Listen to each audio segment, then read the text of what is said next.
Bonjour à vous. Bienvenue sur ma chaîne Chrissy News. Je suis ici pour vous faire parvenir la parole de Dieu à travers son serviteur Chris Dikuma Anna, à travers plein d'autres serviteurs de Dieu. Ici, nous allons plus nous attarder sur l'émission Kanguka. Oui, c'est une émission du pasteur Chris Dikuma Anna. Et Kanguka veut dire quoi? Kanguka veut dire réveillez-vous. C'est la langue parlée au Burundi. Désormais sur cette chaîne Chrissy News, installez-vous bien parce que nous allons vibrer au rythme de Jésus-Christ de Nazareth. Nous allons danser au son du Saint-Esprit. Nous allons vibrer. Nous allons nous réjouir avec les chérubins, les séraphins, les principautés, pour ne citer que cela. Installez-vous bien, nous allons bientôt décoller.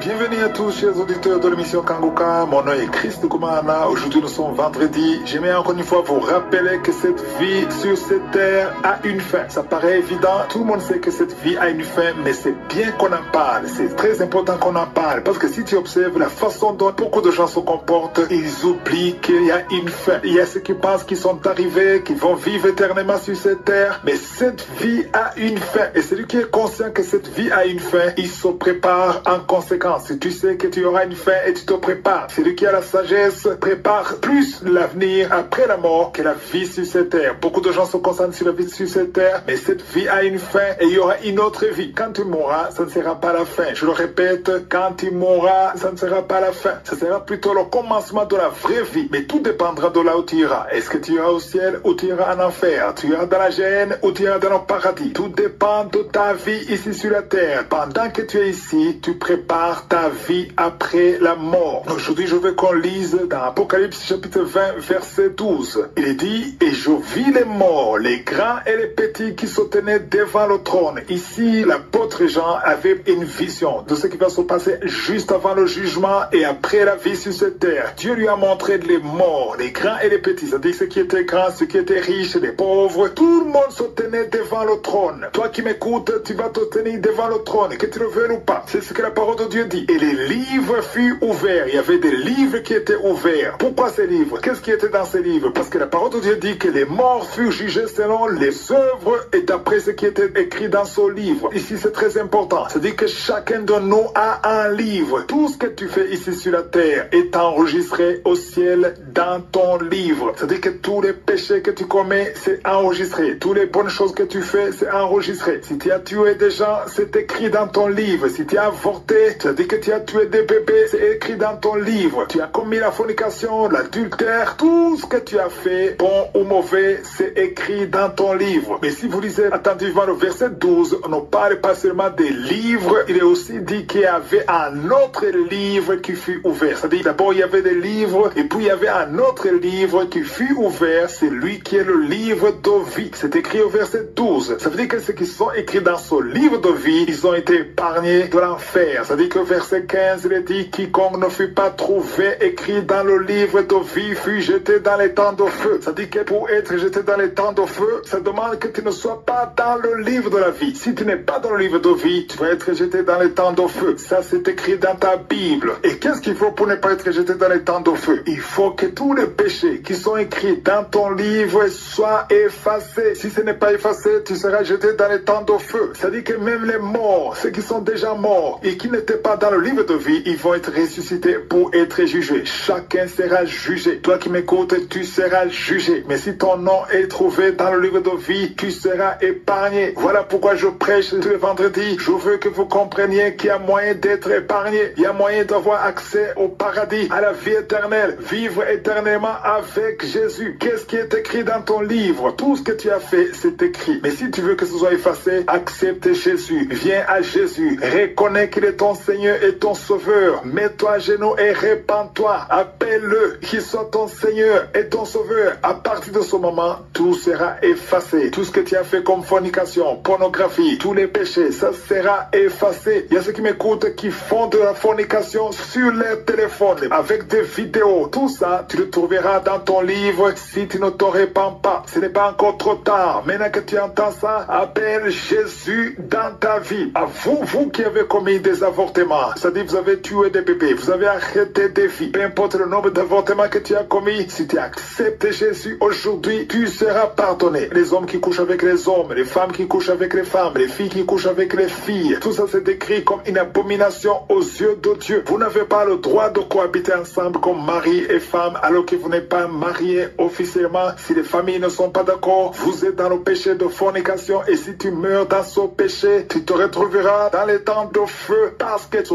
péché de fornication sera inscrit dans ton livre. Mais le message d'aujourd'hui, c'est que tu te répandes, que vous vous séparez, que vous arrangez tout, que vous demandez pardon, que le sang de Jésus vous purifie, afin que vous vous trouvez dans le livre de vie et vivre éternellement. Tout ce qu'il te faut, c'est de te mettre à genoux, d'appeler Jésus dans ta vie. Si tu veux l'assistance d'un serviteur de Dieu, tu peux appeler au plus 257 76 57 79 65. Ceux qui résident aux États-Unis ou au Canada, vous pouvez appeler au 613 462 93 52.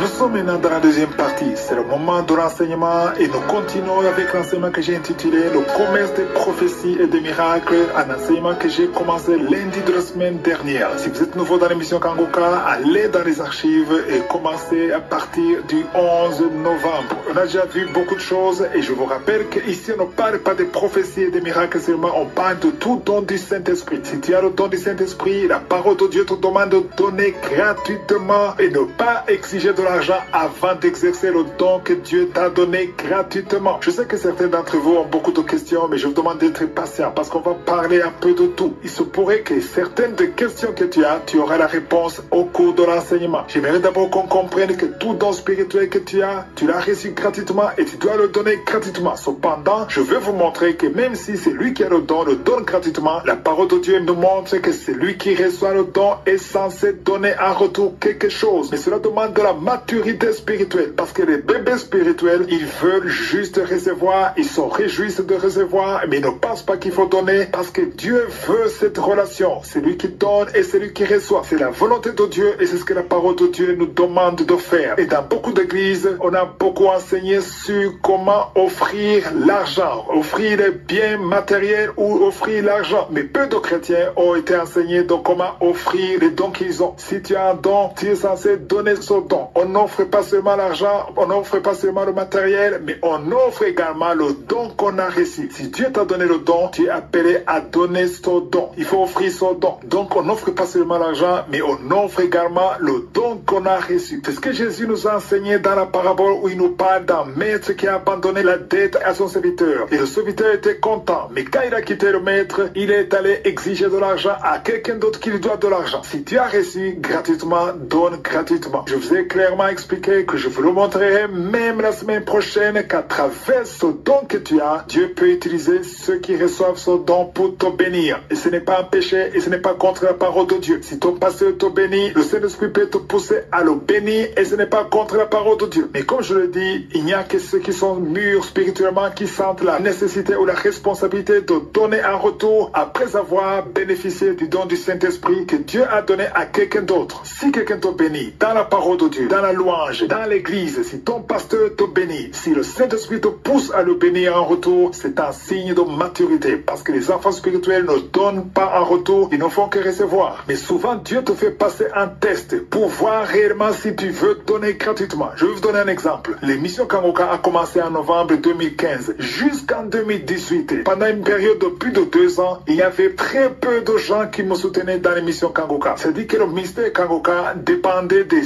autres chrétiens chrétiens qui ne comprenaient même pas la langue, qui ne comprenaient pas le kirundi, ne comprenaient pas le français, parce qu'ils obéissaient à l'ordre du Saint-Esprit. C'est-à-dire que j'étais soutenu par des gens qui n'écoutaient même pas l'émission pendant plus de 2 ans. Mais je continuais à offrir parce que le Saint-Esprit me demandait à offrir gratuitement. Je donnais gratuitement. Très peu de gens me soutenaient et on vivait grâce aux autres chrétiens qui ne comprenaient même pas la langue. Dieu me faisait passer le test de voir si réellement je peux continuer de donner alors qu'on ne me donne rien en retour. Toi aussi, Dieu peut te faire passer un test pour voir réellement que tu peux donner sans rien attendre en retour. À cette époque, les chrétiens me bénissaient mais ne soutenaient pas. Pourquoi? Parce que Dieu voulait voir mon cœur. Toi aussi, mon frère et ma soeur, Dieu veut voir ton cœur. Est-ce que tu peux offrir gratuitement sans rien exiger? Est-ce que tu peux donner sans te lamenter, sans te plaindre du fait que ceux à qui tu donnes ne donnent rien en retour? Quand tu réussiras ce test, Dieu va te bénir et il va utiliser les mêmes personnes pour te bénir parce que tu auras réussi le test. Il y a toujours une école de Dieu. Quelqu'un m'a dit un jour que Jésus n'a jamais touché l'argent. Il faisait uniquement des miracles et il n'avait pas besoin d'argent. Mais si vous lisez dans Jean 13, versets 26 à 29, on voit que Jésus avait un caissier ou un comptable, quelqu'un qui gérait l'argent. Et son nom c'était Judas. Comment est-ce que quelqu'un peut gérer l'argent alors que tu n'as pas l'argent? C'est-à-dire que Jésus recevait de l'argent. Il utilisait l'argent. Il dépensait de l'argent et Judas était le caissier. Et la semaine prochaine, je vous montrerai que Jésus ne multipliait pas l'argent comme certains le font aujourd'hui. Il y a des prophètes qui multiplient l'argent dans les téléphones ou les billets ou sur les comptes bancaires. On te dit qu'on a multiplié l'argent. Ça, c'est de la magie. Jésus ne faisait pas ça. Jésus recevait de l'argent venant des croyants. Je vous en parlerai la semaine prochaine. Je vous rappelle que demain, c'est le jour de la prière pour les malades. Je vous souhaite tous de passer un excellent week-end. Nous sommes arrivés au terme de cette vidéo. J'espère que vous vous êtes bien régalés. N'hésitez surtout pas à donner votre vie à notre Seigneur et Sauveur Jésus-Christ de Nazareth, car il est l'alpha, il est l'oméga, il est le commencement, il est la fin de toutes choses. Shalom.